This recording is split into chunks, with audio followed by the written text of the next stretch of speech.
when it comes to specifically singing with distortion or with rasp, it's something that has always eluded me. Utilize just the sound of the distortion. How do we get that false fold engagement while still engaging the vocal cords and not having utilized the real vocal cords to create what the false folds are creating? Also ask yourself, does that feel painful? If any of this ever feels painful, you're doing it wrong. Run, run, lost boy, they say to me. Hey everyone, Adam Mishan here, singer, songwriter, and vocal coach, and today I'm going to be doing a little bit of a tracking of my progress as I take on a new skill, which is specifically distortion or rasp in my singing. So this is not a tutorial how to exactly breaking it down step by step as if I were the expert. I know I'm not an expert at this in particular. I have a lot of knowledge when it comes to vocal pedagogy overall, but when it comes to specifically singing with distortion or with rasp, it's something that has always eluded me. But what's really cool is that I've recently been taking lessons on specifically developing my distortion and my rasp. And right now I want to give you the secrets that I'm figuring out as I go through these lessons to be able to give it to you in real time. And also, to be totally honest, document it for myself so that I can rewatch this and see how things go. So one of the secrets that I've found when it comes to rasp or distortion is to really break it down in your mind.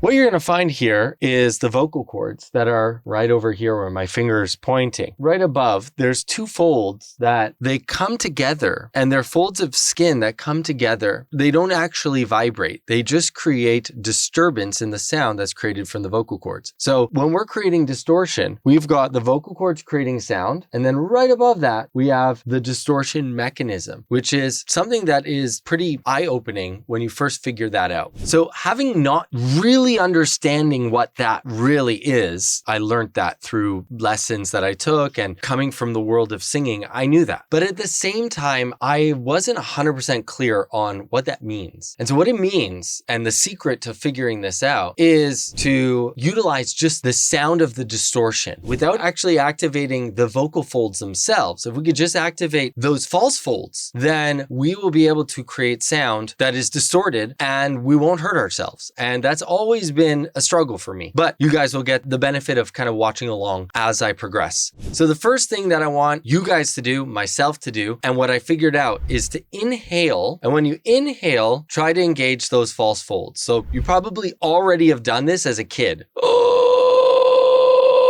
It's super easy. It sounds really like intense. Because we're going in the opposite direction where the vocal folds are being activated secondary. Normally we have air coming up here. Vocal cords are vibrating first, then the folds, then goes through the mouth. Here we have it the exact opposite. The whole process is reversed. And when the whole process is reversed, then we can utilize much more of the false fold. And with doing that, we can get in touch with what is this mechanism actually doing. Try that a few times, just going, and get in touch with where that feels like it is. Also ask yourself, does that feel painful? If any of this ever feels painful, you're doing it wrong. You got to rethink it, adjust, do it differently. So again, once I've got that, let's see, can we do something similar on the way out? Yeah!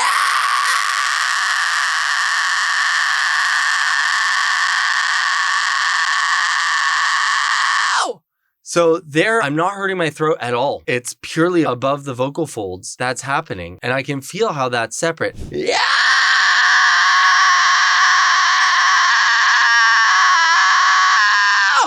That actually feels really easy. That feels something I can kind of like get my mind around and something that I can start to do. Now, it's important to note we don't have a finished sound. That is not a finished sound. That is just the false folds engaging. What we also want to be able to do is now have the actual real folds engaging underneath. This is where it gets difficult. How do we get that false fold engagement while still engaging the vocal cords and not having the two utilize the real vocal cords to create what the false folds are creating? That's what we want to avoid. And it's difficult. And that's what I've always struggled with. So like,